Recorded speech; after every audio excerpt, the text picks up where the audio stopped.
There are texts that are read. There are texts that are interpreted.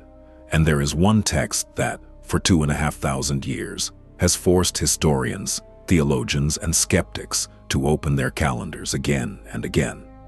The book of the prophet Daniel contains a strange fragment, just a few lines, no loud images, no long explanations, just numbers, 70 weeks. And it is these numbers, according to researchers, that describe the events that took place centuries after the text was written, with an accuracy that seems almost mathematical. But the problem lies elsewhere. Most people read this prophecy and don't understand it, because the real meaning is not on the surface. Today we will analyze this text in a way that is rarely explained, step by step, like a detective story of time. What do these 70 weeks mean?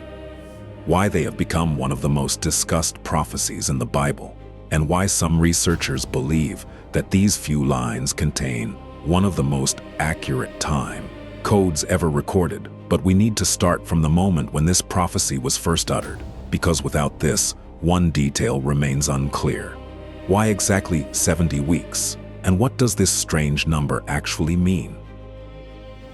The moment when this number was uttered, it all starts not with a formula, and not even with the number itself. It all starts with a person who is trying to understand how long the darkness will last. The prophet Daniel lived at a time when Jerusalem was destroyed, and the people of Israel were in Babylonian exile. The city lay in ruins, the temple was destroyed, and the future looked as if the history of this people had simply come to an end. But one day, Daniel finds the words of the prophet Jeremiah in the old scrolls. In these words, a specific number is mentioned: 70 years. According to Jeremiah, this is how long the period of exile was to last. Daniel realizes that this period is almost over, and at this moment, he does something that changes the entire history of this prophecy. He begins to pray. It is not a short prayer. It is a long, intense appeal, filled with awareness of guilt, hope, and anxiety. He does not ask for wealth.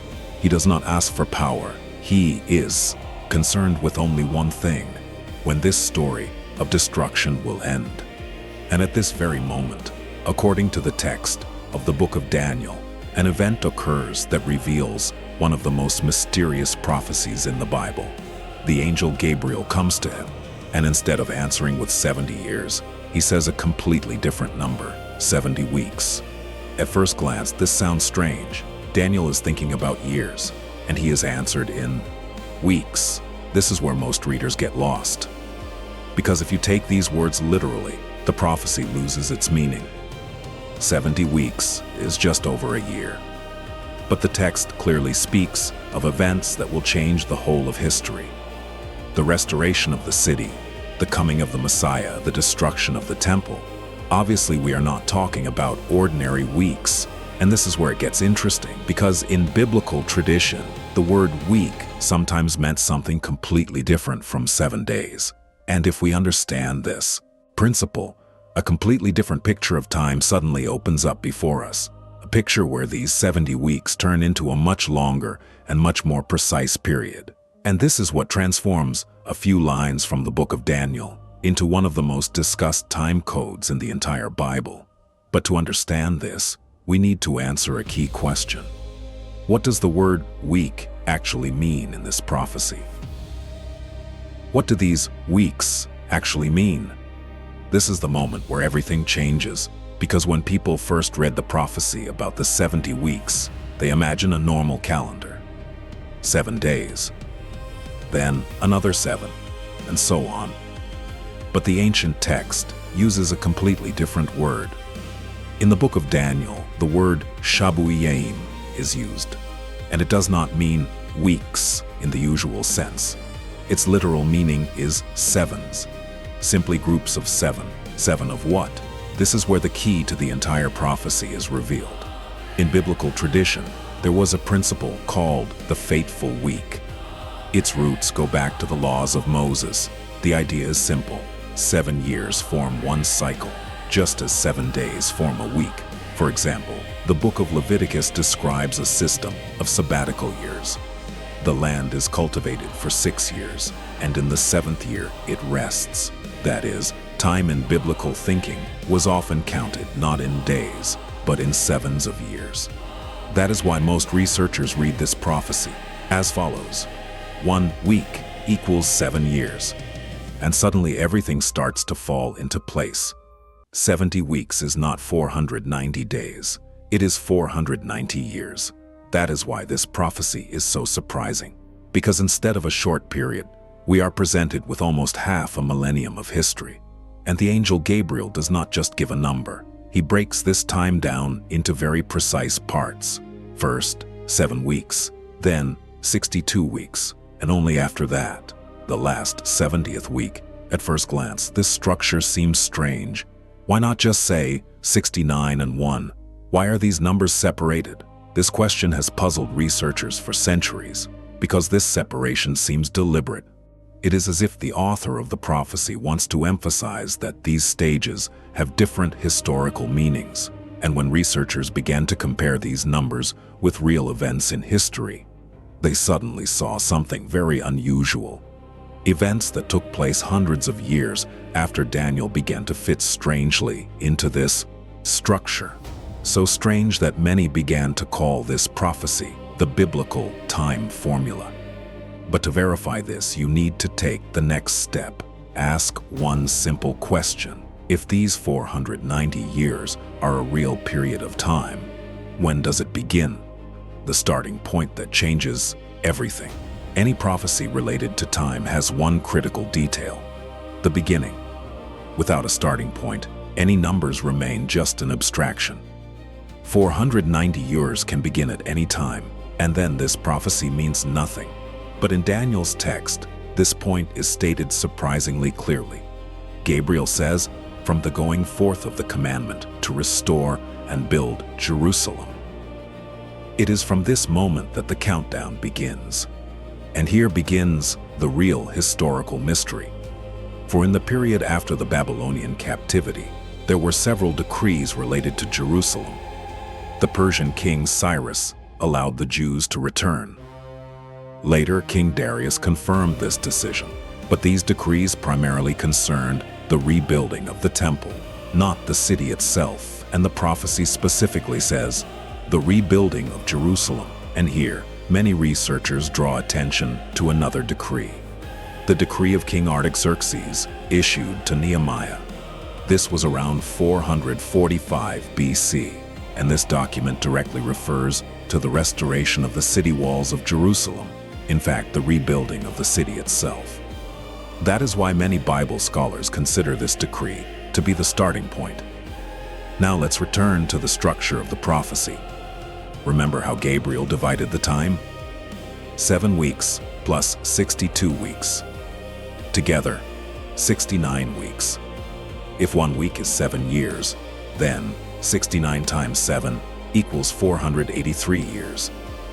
Now imagine, take the decree of Artaxerxes, add 483 years, and we get a period, which strangely coincides with the time when one of the most famous figures of the ancient world appears in history.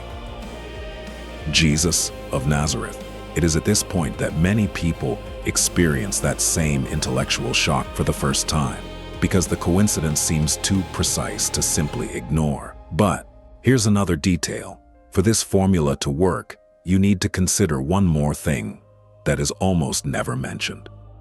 In the ancient world, the year was counted a little differently. And when researchers applied the prophetic calendar, the numbers suddenly began to converge even more accurately, so accurately that some theologians called it the most impressive time prediction in the Bible. But here another question arises. If 69 weeks lead to the appearance of the Messiah, what does the last 70th week mean? It is around this week that the most heated debates revolve. This is where the prophecy becomes even more mysterious. If Daniel's text ended at 69 weeks, everything would look almost like a complete formula. It begins with a decree to rebuild Jerusalem, then 483 years, and the Messiah appears on the horizon. But the prophecy does not stop there. And this is where it becomes even more unexpected. After describing the 69 weeks, the text contains a phrase that sounds almost like a cold sentence. And the Messiah will be cut off. Briefly, without explanation. In biblical language, this phrase means violent death. That is, the prophecy does not speak of the Messiah's triumph, not of reign. It speaks of something else. It speaks of an event that will occur after the Messiah's appearance, an event that looks like a tragedy. And it is after this phrase that the text takes another strange turn. A new event appears in it: the destruction of the city and the sanctuary. This is no longer a prophecy about the Messiah. It is a prophecy about a catastrophe. Historians know what happened later. In 70 AD, the Roman army destroyed Jerusalem and the temple. The city was burned down. The temple, which had stood for centuries, ceased to exist. And when researchers read these lines alongside historical events, another feeling of strange coincidence arises, because Daniel's text seems to describe a sequence: the appearance of the Messiah to his death, to the destruction of Jerusalem. That is why this prophecy causes so much debate. For some, it looks like incredible accuracy. For others, it looks like a complex text that is interpreted after the events. But even among theologians, there is one detail that raises the most questions. Between the 69th week and the 71st week, the text suddenly pauses. And this pause seems strange because the events described after the 69th week are not included in the structure of the last week. It is as if there is a gap in time between them. It is because of this detail that some researchers began to ask a question that is still controversial. What if the last week of the prophecy has not even begun yet? And this is where we come to the part of the prophecy that is considered the most mysterious of all: the 70th week. The last 7 years in this strange formula of time, the 70th week is the most mysterious part of the prophecy. This is the point where Daniel's prophecy ceases to be just a historical text. It becomes something much more controversial. Because while many researchers try to link the first 69 weeks to historical events, the last week behaves strangely. It is as if it does not stand alongside the previous ones. It is as if there is a gap between them. Look at the structure of the text. First, a long period is described, 69 weeks. Then, events are mentioned. On them, the appearance of the Messiah, his death, the destruction of the city. And only after that does the text return to the theme of the last week. It is as if history has stopped for a moment. It looks as if the prophecy unfolds in two different time layers. That is why some theologians speak of a so-called prophetic pause. The idea is simple. The first 69 weeks have already happened. The 70th is postponed. That is why it looks like a separate stage. In the text itself, this last week is described very briefly, but very intensely. It mentions a mysterious figure, the prince who is to come. It speaks of an agreement that will last 1 week, and in the middle of this period, an event will take place that will stop the sacrifices in the sanctuary. And what the text calls the abomination of desolation will appear. This is one of the most mysterious phrases in all of biblical literature. It is even quoted later by Jesus in the Gospels. And it is because of these lines that the last week is often associated with events that many people consider to be still in the future. That is why this prophecy has not remained just a page in history. It has become the subject of controversy, research, and countless interpretations. For some, it is proof of the amazing accuracy of the biblical text. For others, it is a complex symbolic language that people try to tie to different eras. But there is one thing even skeptics agree on. Daniel's prophecy of 70 weeks is one of the most structured and mathematically constructed texts in the entire Bible. And that is why it has continued to excite people for over 2,000 years. But one question remains. Why is this prophecy called the most accurate of all? And what is so unique about it that it still causes intellectual shock, even among modern researchers? Why is this prophecy called the most accurate? And here we return to the main question. Why have a few lines from the book of Daniel been troubling historians, theologians, and Bible scholars for over 2,000 years? It's not just about the number itself, 70 weeks. The real power of this text lies in its structure. This is not just the prophet's figurative language. It is not a symbolic dream. What we have here is almost a temporal scheme. There is a starting point, the decree to rebuild Jerusalem. There is a clearly defined period, 69 weeks. There are events that follow. The appearance of the Messiah, his death, the destruction of the city. This does not look like a random set of images. It looks like a sequence. That is why many researchers call this prophecy unique, because most ancient prophecies speak in images, and here we see numbers, and these numbers strangely coincide with real events in history. This is what creates the intellectual effect that almost everyone who seriously begins to study this text experiences. Even if a person is skeptical about it, they still see one thing.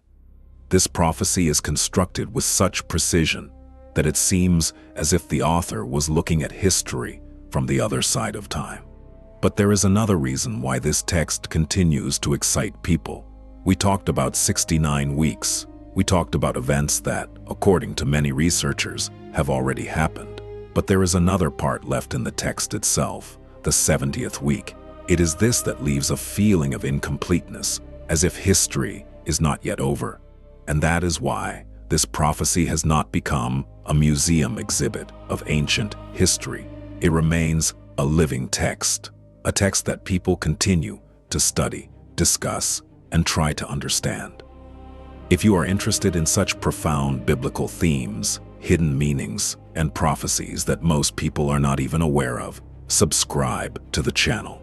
Here we analyze texts that make us look at history, faith, and time in a completely different way.